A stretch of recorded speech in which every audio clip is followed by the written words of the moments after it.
Evening, folks. How's it going? Ooh, got the sound on. Let's turn that off. Okay. A little music.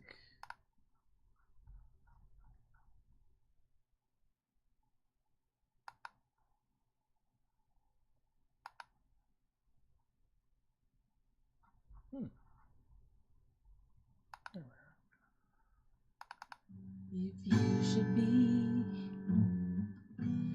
the last autumn leaf hanging from the tree, I'll still be here waiting on the breeze to bring you down for me. That's my Angela Murphy. And if it takes forever, and Oscar, forever and a day, and if it takes forever, forever it will be. And if you should be the last seed in spring to venture forth a leaf, I'll still be here. We'll play and see what happens. Waiting on the rain. And just covered. To warm your heart for me. I forget who this is. Song she likes. And if it takes forever,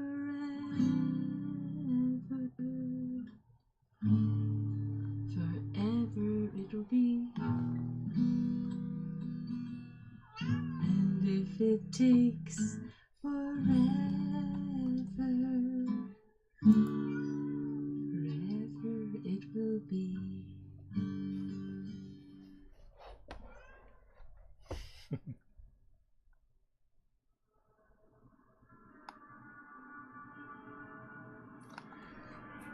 Always like that. Recording. And it's that time of year. Autumn. That is. It's autumn. Let's see. Bring this around here where I can see it in case anyone's in the chat.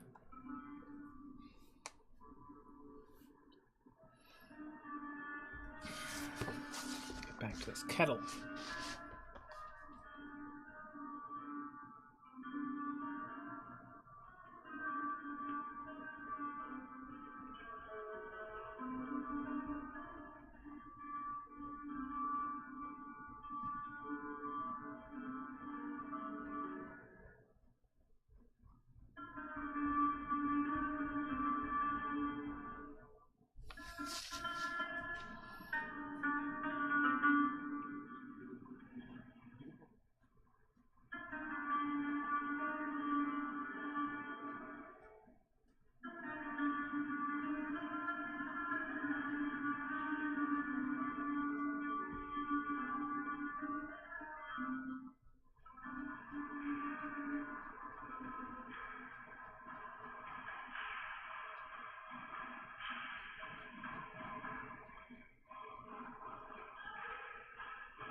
This is the Toronto Metro, and kids came in. Not sure if he interrupted the busker or the busker just stopped. I was also walking away from one and toward the others.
to my breast, called your name at your request. If the underworld never gives up space, drag me down.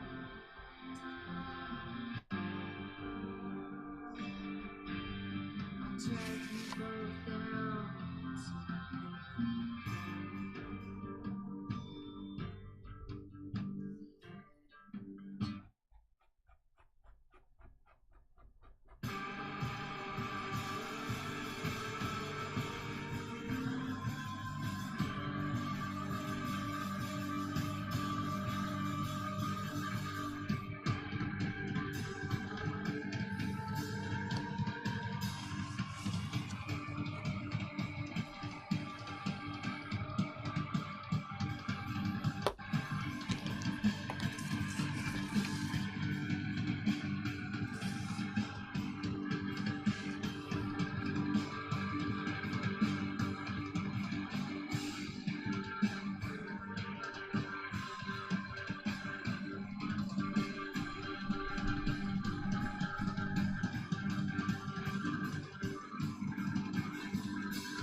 This gun,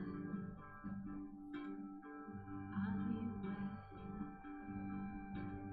I'll lay your bones beside my bed.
Hello.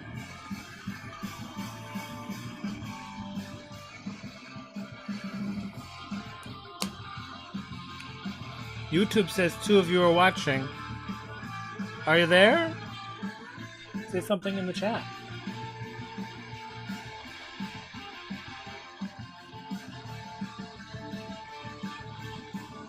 Or are you bopping around your room?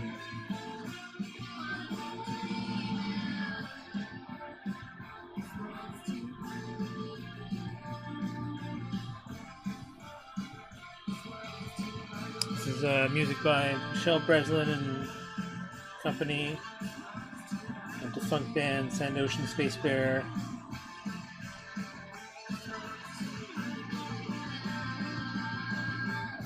Should be okay, but if it gets copyright struck, at least the money's going to someone I know and like.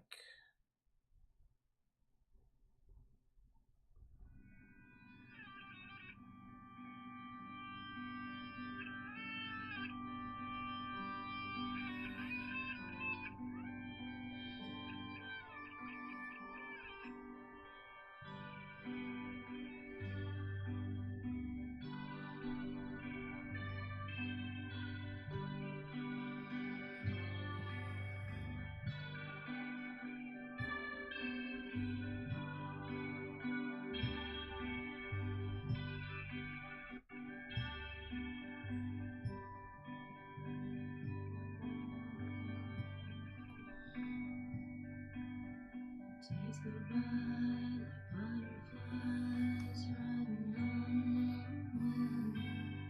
Truth be told, I wouldn't know how to live a life that watching you and wondering life can transform.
Hello there.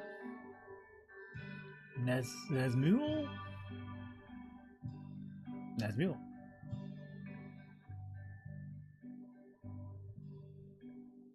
Nights go by like fireflies riding on the Multitasking. under sadness flies like a deer among the trees.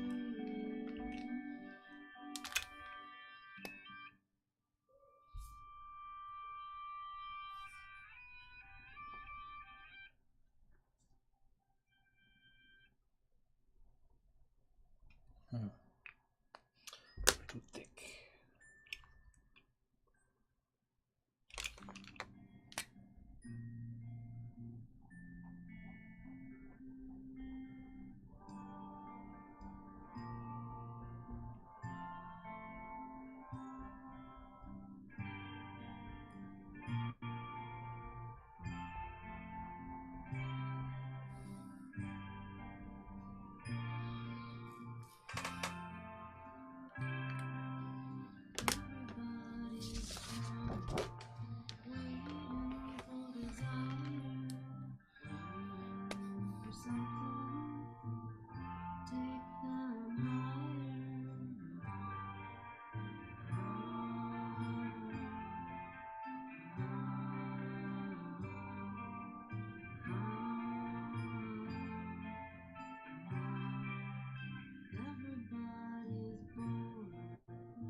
Yesterday I streamed my first inking on paper session on YouTube in 2 or 3 years. I've done a lot of digital stuff recently, but because the way my workspace had gotten set up working in an animation studio, the equipment I had, it was taking up space that I couldn't easily move at the end of the day, so I just started drawing my comic pages that way, which was an interesting adventure, and I'm still going to do it for some stories. But I mentioned yesterday, this story I'd done the first 8 pages on paper with a very particular aesthetic and purpose to that. I'm a lot faster on paper. I've been doing this for 20 plus years.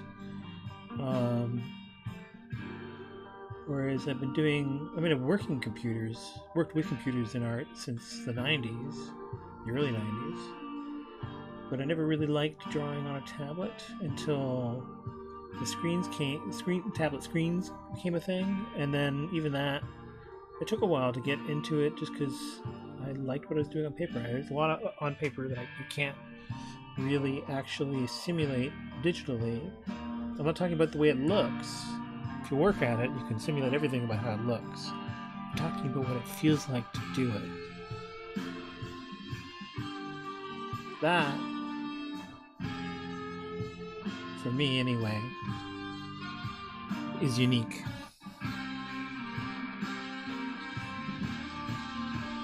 I enjoy what I can do digitally. In Clip Studio a lot. I use Clip Studio a lot. I can do interesting things in Photoshop as well. I've been working with that for decades now. But just so much more spontaneous and improvisational with pen and paper. It's like breathing. And that makes it very pleasant and meditative in a way that digital work just has not become, even though I've been doing it solid for over 2 years now. And I was waiting to see if it would, it just didn't. There's things I like about doing it. It's efficient for commercial work and for my studio work. It gets results that clients particularly like. They're really crisp, clean looks. I think I'll brush that.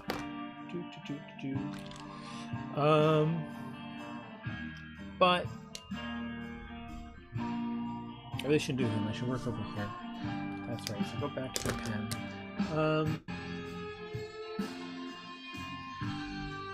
Why? Why should I work over here? So I'm right-handed, and if I ink here and then go that way, I'm going to drag my hand through the ink. So old school tip, start working in the left bottom and top corners and side and work towards, and if you're left-handed, invert that, start over here and go this way. You'll stay out of your ink more.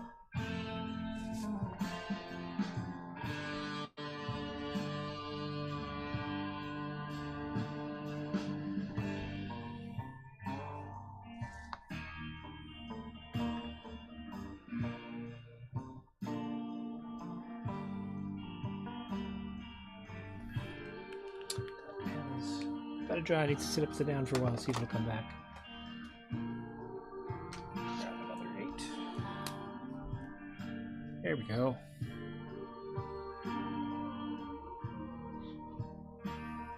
Still working good. This is an old school look, so this is the Pilot DR drawing pen from the last over a decade. That's the design.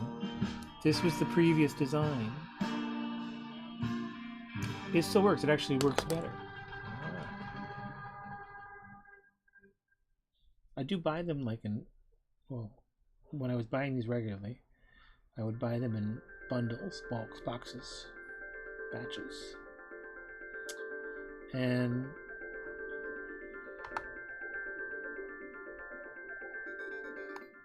That means that I also didn't like give any one pen excessive mileage, and I had stock when they did die. But I found that these DRs, the Pilot DRs, had amazing endurance. That's why I favored them for a long time. I now use a lot of other ones too, other pigment pens.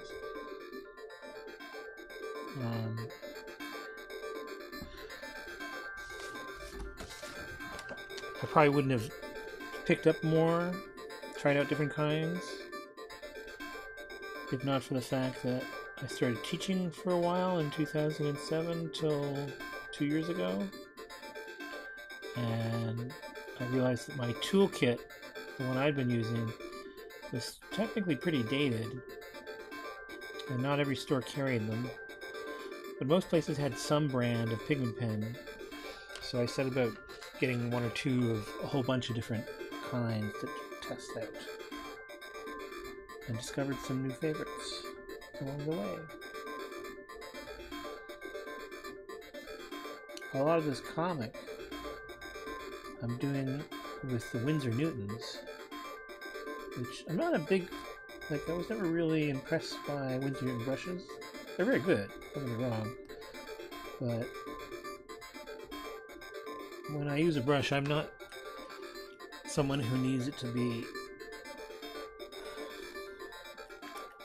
quite that refined a tool for my purposes. A lot of cheaper brushes are good enough, and I like the talc and the synthetic nylon-based ones. They're much more durable and consistent in my experience. So I wasn't especially into Winsor Newton, but then I saw they had these pigment pens, and they have a slightly different shaped nib. You're not going to be able to see on the camera here, but it's more rounded, and it's responsive in a almost brush-like way, which is probably not by accident, considering the brand.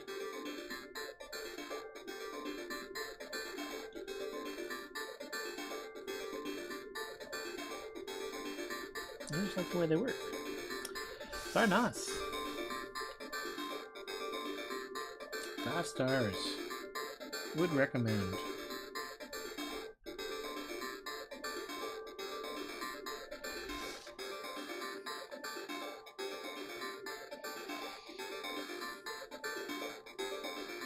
Taking a minute to think about this corner.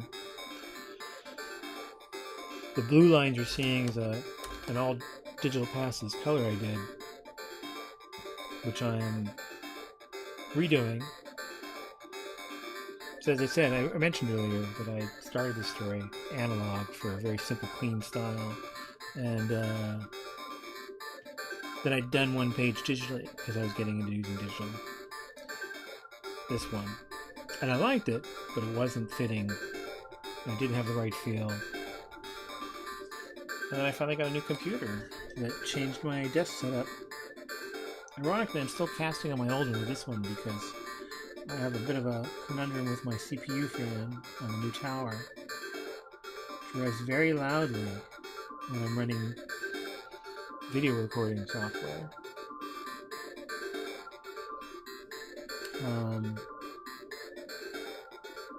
I think I have an idea about what is causing that, but I've yet to resolve it. And until I do, I'll keep using the laptop because it works.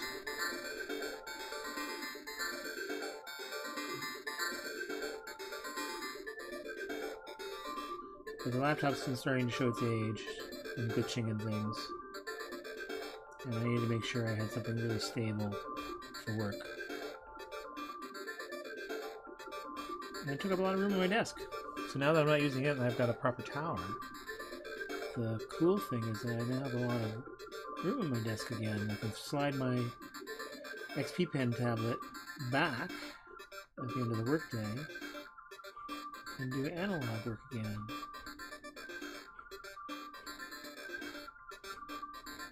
case anyone's interested, this music is mine. I don't make a lot of music, and it's just really synth goofing around, loops and things, sounds.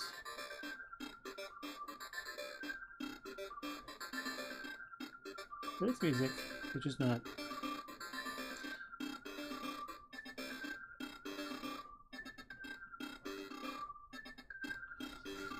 as melodic as some of the things that I like.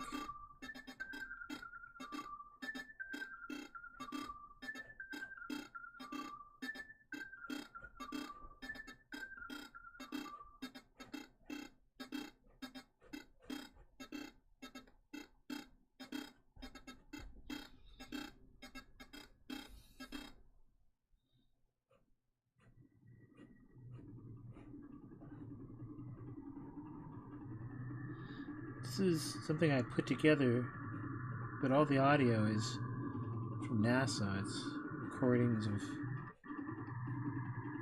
various aspects of planets, magnetic fields, pulsar spinning at base speed.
It twitches.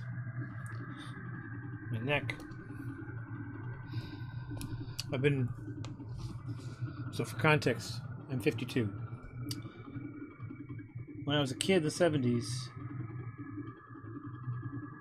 in school, there was considerable speculation about what my problem was. One teacher who apparently my mother liked or thought well of had a strong suspicion that I was dyslexic, that I am dyslexic. She is probably correct. I never got, I recall, a definitive declaration about that. The way they code people now. There was disagreement, different quarters. For some people, I didn't quite fit the bill yet, but the bill, the box that defined dyslexia at the time was still being defined. And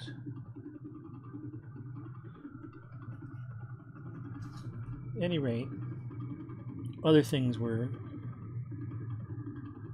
going on too. A lot of it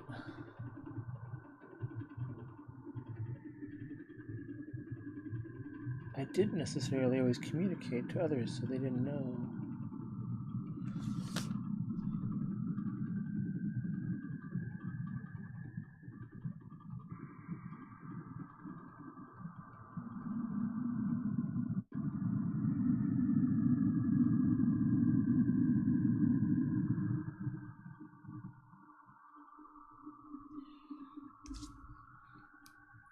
I kept it to myself.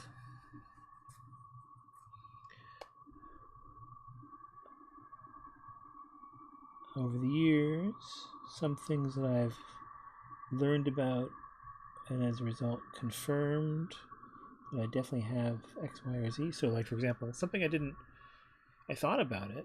So the question of whether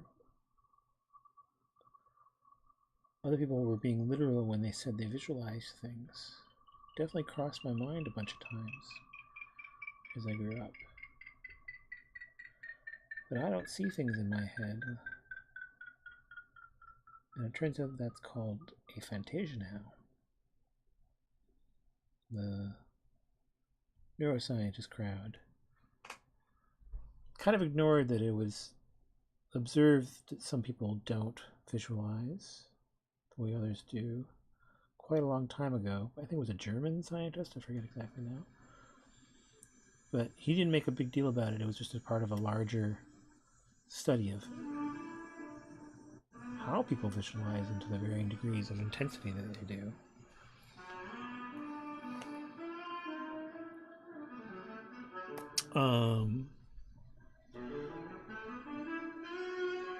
And he noted that some people reported no visualization at all. But then it sat unremarked for a long time until someone came out of a surgery no longer able to visualize and told their doctors, and they studied them in fMRI machines and confirmed that there was reduced or no activity in the visual cortex when they were told to imagine things.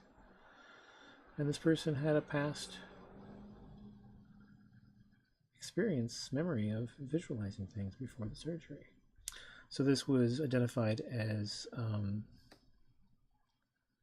is that congenital?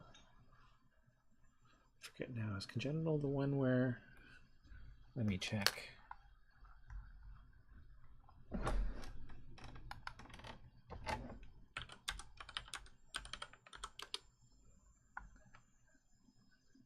Okay, no, so the opposite of congenital. So some sort of acquired, I don't know what the term is they used right now, but acquired aphantasia.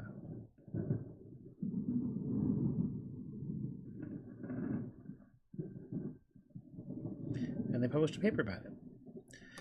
And then a bunch of people stepped forward and said, hey, I've got that, but I didn't have a surgery. I've always been like this. So then they came up with the term congenital aphantasia. And somewhere shortly after that, so it was in that time frame that I first heard, because I listened to a lot of nature and other science podcasts, and so this hit the science news, and I heard about it, and I was like, oh, interesting.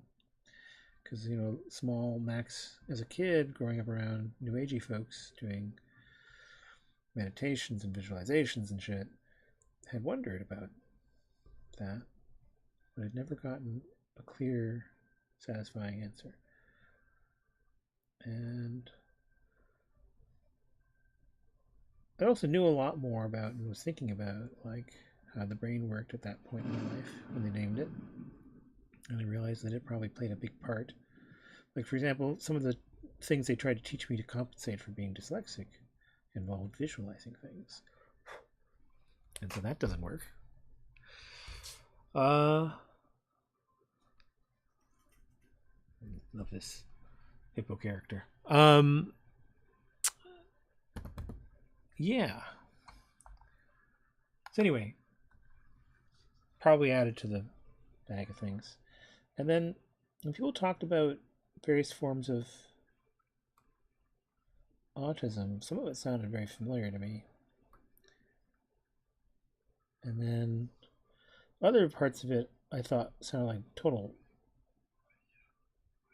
bullshit. Largely because I'd met a few people who were diagnosed as autistic, and I did not interpret them as the things that the experts were saying they were.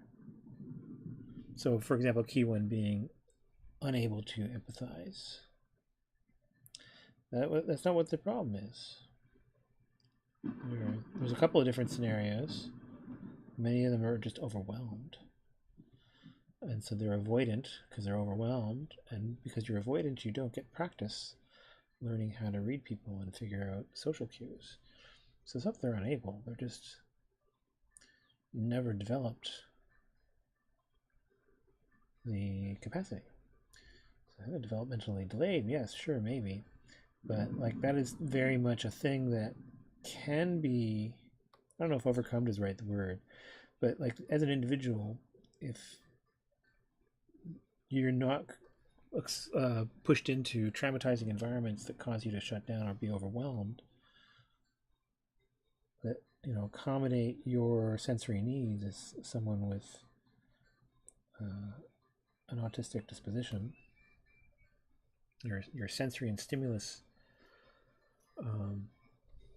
limits and boundaries are different, and that means that you require slightly different conditions to deal with stuff and learn new things and be able to focus and all the things.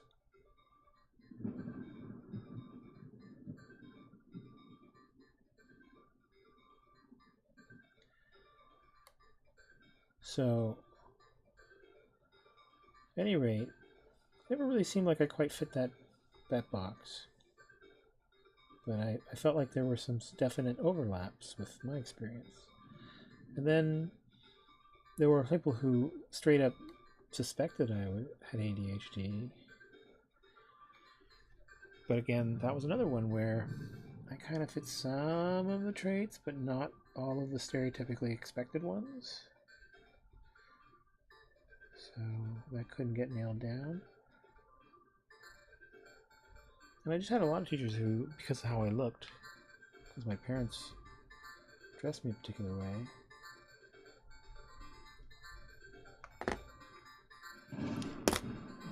thought that I was just doing it on purpose to be a rebel.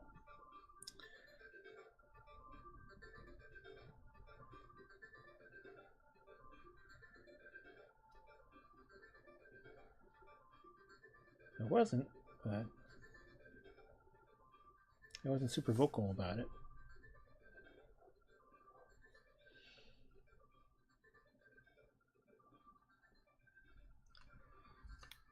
And I didn't know. I think part of me on some level was like, oh, I guess so. I mean, I definitely think you're full of shit.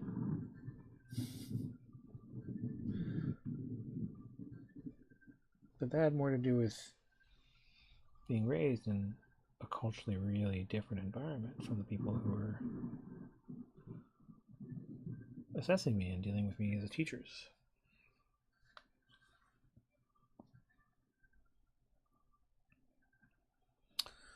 So, in fairly recent times,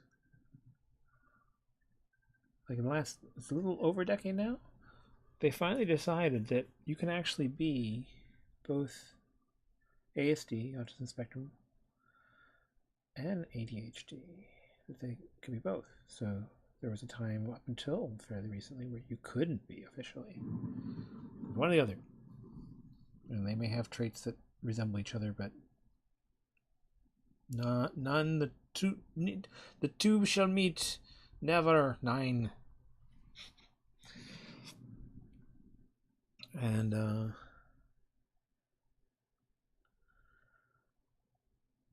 remember hearing about the DSM being updated with that. Not thinking much of it at the time.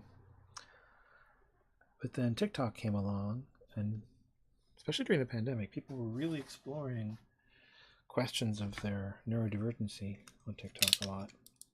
And I saw a lot of people talking about being diagnosed both ADHD or ASD, often later in life, because it was such a new thing. And describing their experiences of being those two things. I'm going to make them 3-fingered.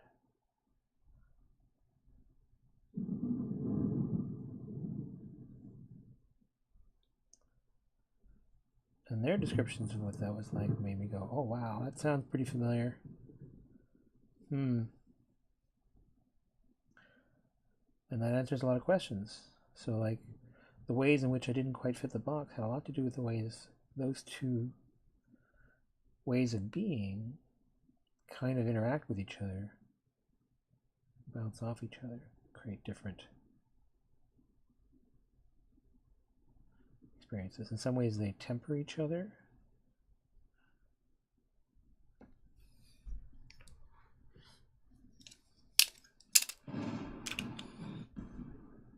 Oh yeah, I wanted to see what's going on with his sleeve there again. Oh yeah, tattoos. That's right. I wanted to have a bunch of tattoos in his arm.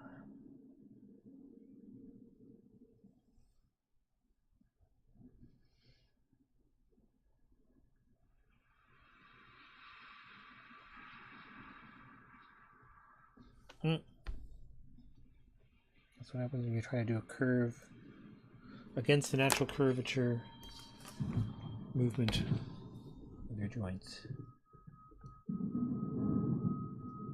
Gets warped. Let's go back. But now I'm working with the curve of my, in this case, my knuckles, because I'm curling my fingers to draw the line. There, I'm going to go against it. It's okay. It's possible. It's just harder, and we're much more likely to flub the line.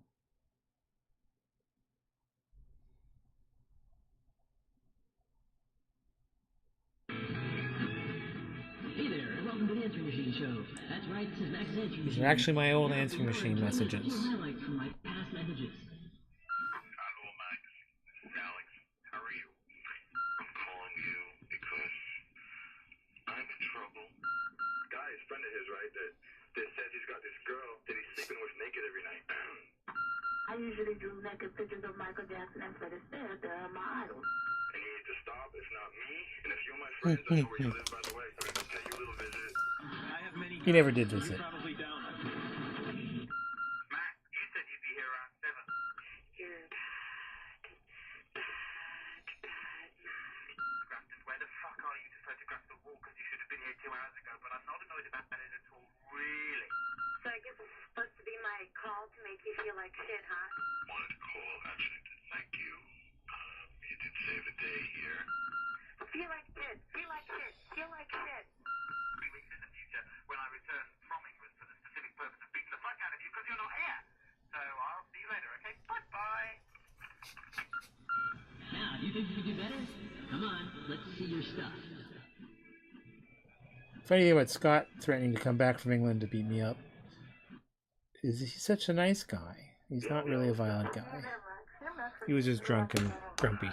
I walked in the door like moments after he left that message. That was the funny part. How does he do it, man? I was just late getting going. Oh my god, what the fuck is that? Hello, this is a message from Eric Douglas. This is Lorraine calling from SPC. Holy shit, there's some crazy ass motherfucking bug in my house. And it makes me think whether these are real messages or is this some fabricated, like, Supermax persona that I'm just calling to clear out if you're still interested in the free haircut deal. You're dead. I'm bored and lonely. She was cool. The girls, the Supermax persona and the weird couple of those weird ones. That was someone I dated briefly. And I screwed it up.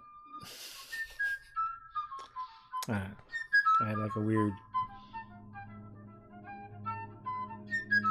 health anxiety thing happening. And I didn't know how to communicate my fears.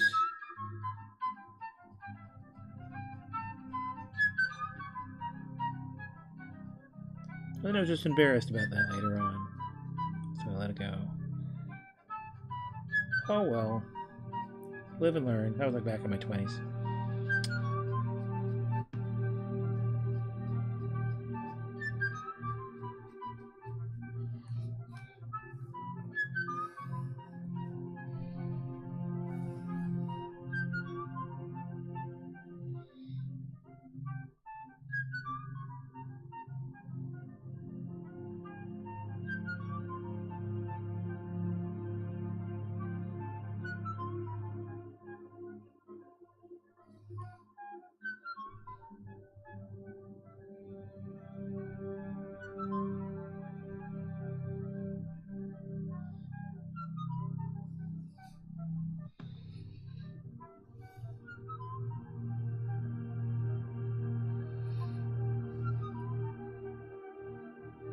time is it?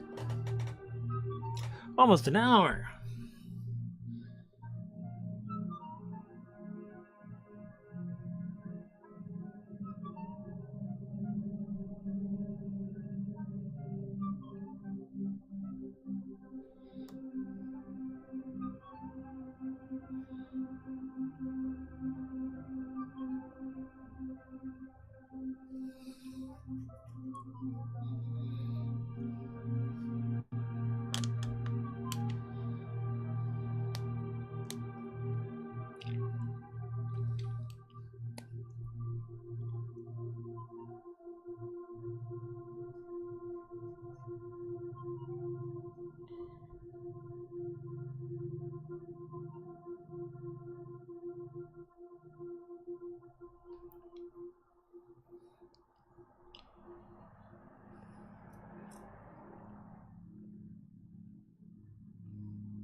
Watch my hand. Right now I'm holding my hand up in the air a little bit because I want to drag it in that ink.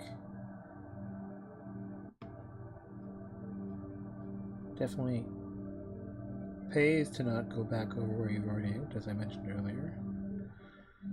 But if you're aware of it, it's possible. You can do it.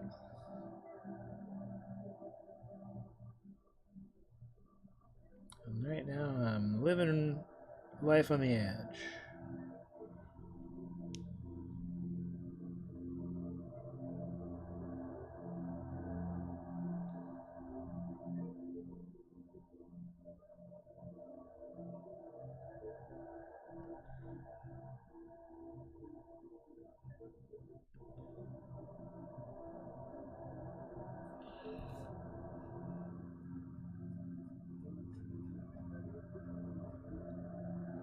Tangent.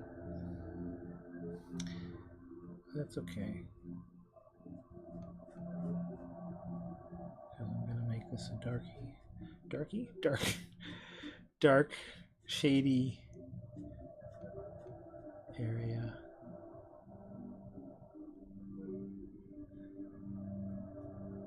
It's not going to be really very visible once I'm done.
This is one of my field recordings.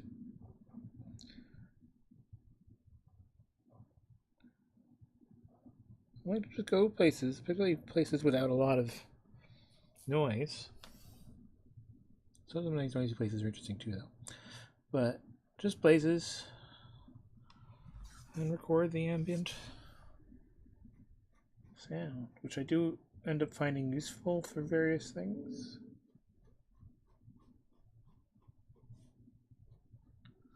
But it's also just in itself. It's a relaxing thing to do in the moment, and to listen to later on.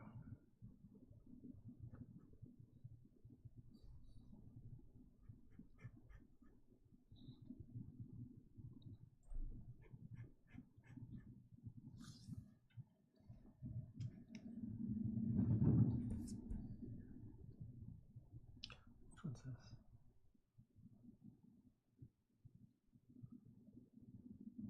It's like sounds off my porch on a rainy night.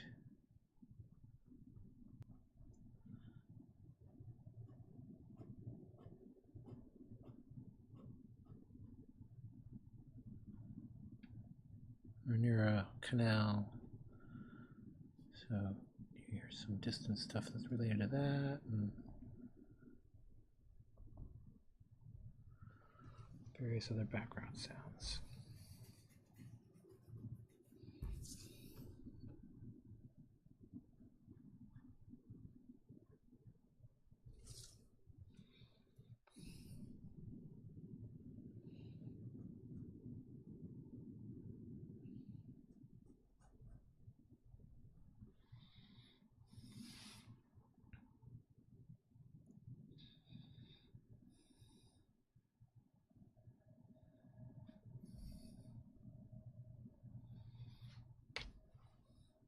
Okay, well, we're over an hour. I think I'm going to cap it in an hour for this video. Nice bit of productive drawing for an hour. It's just much faster on paper for me. I technically could have done that in the same amount of time digitally, but there are too many little interruptions and too many opportunities for perfectionism and undos. It's just easier to just commit and go to it and do it and be faster. I love it. I miss doing this. More to come. I'm gonna put together a few of these for the Substack this week. So I am on MindEngine. Is it MindEngine.substack? Let me just check again. You'll in the description text, you will see if you scroll down, mindengine.substack.com. Click there. You can get all of the past podcasts for the Substack Processpod, which is a reboot of my podcast. There's like 7, will be 8 episodes this weekend. Talk about different things. And then now that I've got this going, I'm going to include in the Substack mailings the YouTube videos from the week as embeds. I think I can embed them right in the mailing list /blog. So you can, when you sign up to Substack, you can either get it as mail in your inbox, but you can also go to the site or read it on their app. I'll be posting my comics there, and there'll be a subscription section for Substack when I'm ready to start having the finished comics getting fully published. Actually, the last episode of the podcast, I included the first 8 pages of this comic as a freebie, so you can go check that out. And there are some other comics posted already, and a lot of work in process stuff. That's mostly what I post for free. Is my podcast, my photographs, my journals, and work in process entries, and photographs. Oh, I mentioned photographs already. And now there'll be the live streams, recorded video of working and babbling to myself. And that you get for free. And then once this becomes an option, I haven't turned it on yet, but once you get the option to sign up for the paid subscriptions, you'll get the comics. Sound good? I hope so. Go check it out. There's a link tree link for all the other things, including getting my art on t-shirts and things, and my various social medias. And if you've been watching, thank you very much. Hit the subscribe button so you can catch it next time, and I will see you around.